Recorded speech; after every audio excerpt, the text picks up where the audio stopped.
1984 by George Orwell. Narrated by Mark Bowen. Part 1. Chapter 1. It was a bright, cold day in April, and the clocks were striking 13. Winston Smith, his chin nuzzled into his breast in an effort to escape the vile wind, slipped quickly through the glass doors of Victory Mansions, though not quickly enough to prevent a swirl of gritty dust from entering along with him. The hallway smelt of boiled cabbage and old rag mats. At one end of it, a colored poster, too large for indoor display, had been tacked to the wall. It depicted simply an enormous face, more than a meter wide. The face of a man of about 45, with a heavy black mustache and ruggedly handsome features. Winston made for the stairs. It was no use trying the lift. Even at the best of times it was seldom working, and at present the electric current was cut off during daylight hours. It was part of the economy drive, in preparation for Hate Week. The flat was 7 flights up, and Winston, who was 39 and had a varicose ulcer above his right ankle, went slowly, resting several times on the way. On each landing, opposite the lift shaft, the poster with the enormous face gazed from the wall. It was one of those pictures which are so contrived that the eyes follow you about when you move. "Big Brother is watching you," the caption beneath it ran. Inside the flat, a fruity voice was reading out a list of figures which had something to do with the production of pig iron. The voice came from an oblong metal plaque, like a dulled mirror, which formed part of the surface of the right-hand wall. Winston turned a switch, and the voice sank somewhat, though the words were still distinguishable. The instrument, the telescreen it was called, could be dimmed, but there was no way of shutting it off completely. He moved over to the window. A smallish, frail figure, the meagerness of his body merely emphasized by the blue overalls, which were the uniform of the party. His hair was very fair, his face naturally sanguine, his skin roughened by coarse soap and blunt razor blades and the cold of the winter that had just ended. Outside, even through the shut window pane, the world looked cold. Down in the street, little eddies of wind were whirling dust and torn paper into spirals, and though the sun was shining and the sky a harsh blue, there seemed to be no color in anything except the posters that were plastered everywhere. The black mustachioed face gazed down from every commanding corner. There was one on the house front immediate opposite. "Big Brother is watching you," the caption said, while the dark eyes looked deep into Winston's own. Down at street level, another poster, torn at one corner, flapped fitfully in the wind, alternately covering and uncovering the single word, "Ingsoc."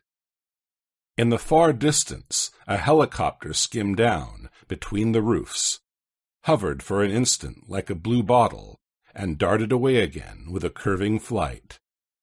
It was the police patrol snooping into people's windows. The patrols did not matter, however.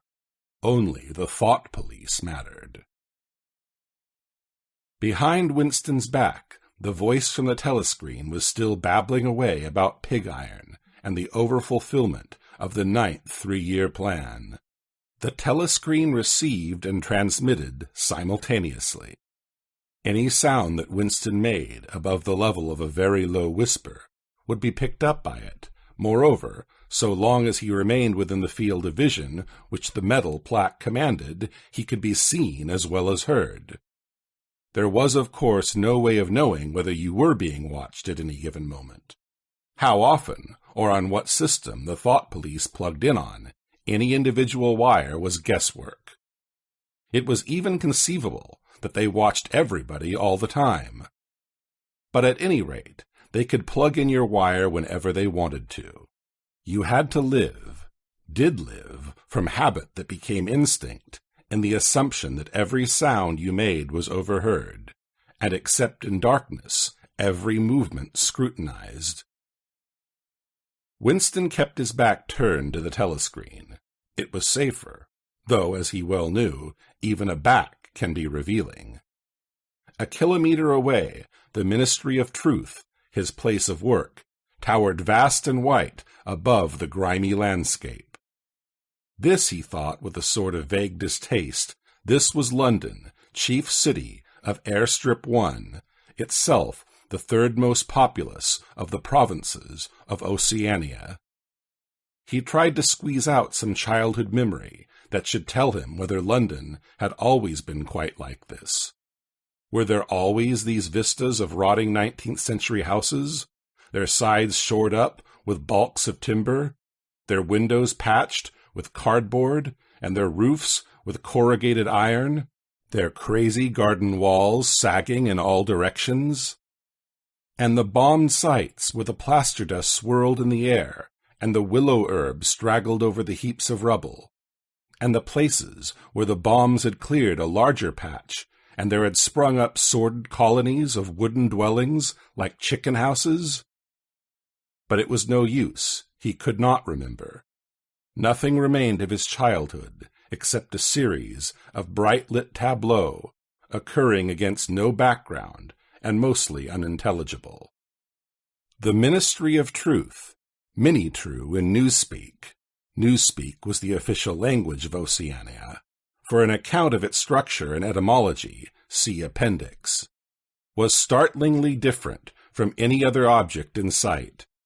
It was an enormous, pyramidal structure of glittering white concrete, soaring up, terrace after terrace, 300 meters into the air.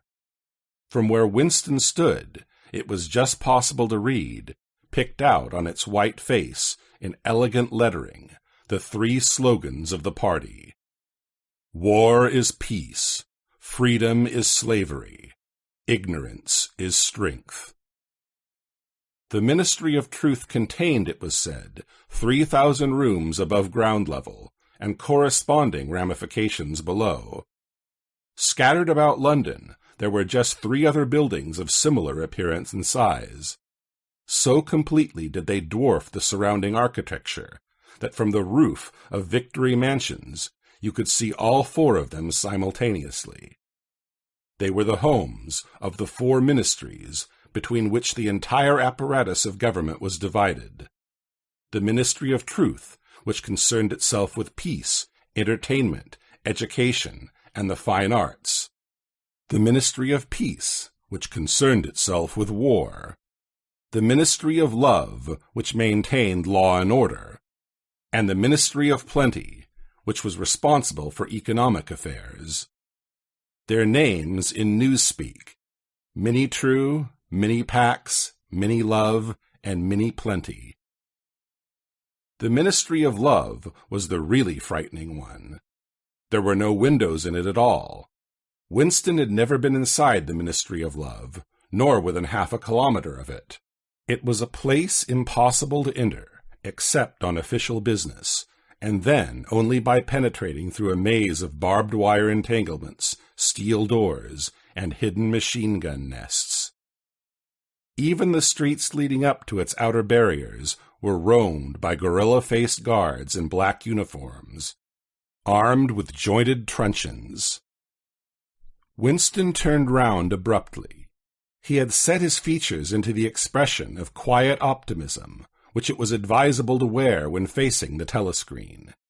He crossed the room into the tiny kitchen. By leaving the ministry at this time of day, he had sacrificed his lunch in the canteen, and he was aware that there was no food in the kitchen except a hunk of dark-colored bread, which had got to be saved for tomorrow's breakfast. He took down from the shelf a bottle of colorless liquid with a plain white label marked Victory Gin.